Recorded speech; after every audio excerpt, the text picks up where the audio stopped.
Grabe na talaga ang SB19. Ano nga ba ang latest? Well, mula po sa kanilang 18 official fan page. 18 official group, US 18. Grabe kayo. Nakaka-proud naman kayo. Gold sponsor simula at wakas. World Tour Los Angeles, California. A huge thank you to US 18 for being our proud gold sponsor of the Simula at Wakas World Tour Los Angeles. July 13, 2025, the Grove of Anaheim. Let's go 18 gets your banners, fan chants, and LSB ready. We're about to make history together once again. So sa July 13 na po yan. Marami pong nagtanong, ano daw po ba yung gold sponsor? Well, narito po at ipapaliwanag ng isang Facebook page kung ano nga ba ang ibig sabihin nito. Hey Grok, what is the meaning of gold sponsor in SB19 concert in US? Ito po ang sagot.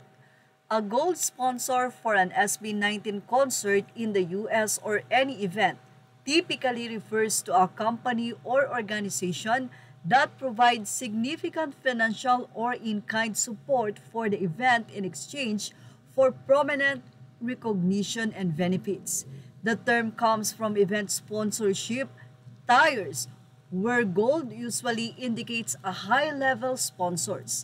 Below indicates below platinum but above silver or bronze. For SB19's concerts such as their Simula at Wakas World Tour into 2025, a gold sponsor might contribute funding, products, or services to help cover production costs, venue fees, or promotional efforts. Specifics of a gold sponsor, while exact details depend on the event organizers. Anyway, ayon sa isang netizen na si Victoria Maggie, gold sponsors pay $3,000, I believe, and comes with promoting your business and some VIP tickets.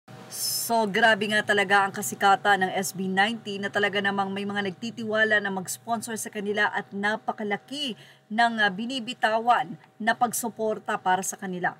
And in return naman, kung ito po ay negosyo, syempre ipopromote iyon.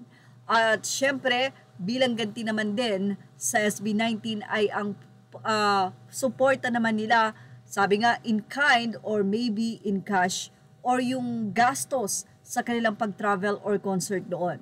Well, SB19 Simula at Wakas World Tour Taipei, ito naman yung flashback no, na napakatindi ng naging pagtanggap sa SB19 sa Taiwan.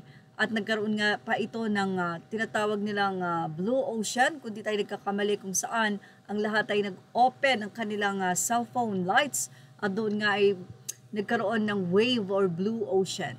So isa sa di umano ay talaga namang sobrang napakalaking concert na naganap sa Taipei, ang SB19 Concert Tour sa Simula at Wakas.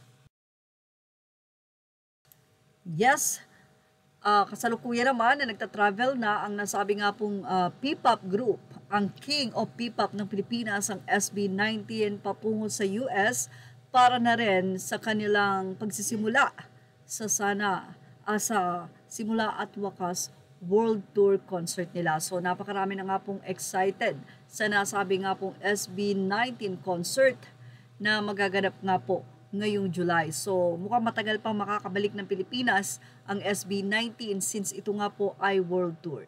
Anyway, say nga ng mga netizen, safe skies, SB19, San Francisco, California, next stop. Matagal-tagal silang di makauwi after pa yan ng Hawaii leg. Sana madami na ang baon si Stel. Enjoy and have a safe trip.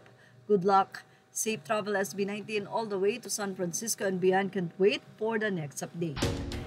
Images are all credit to the rightful owners. Please like, share, and subscribe. Thank you for watching.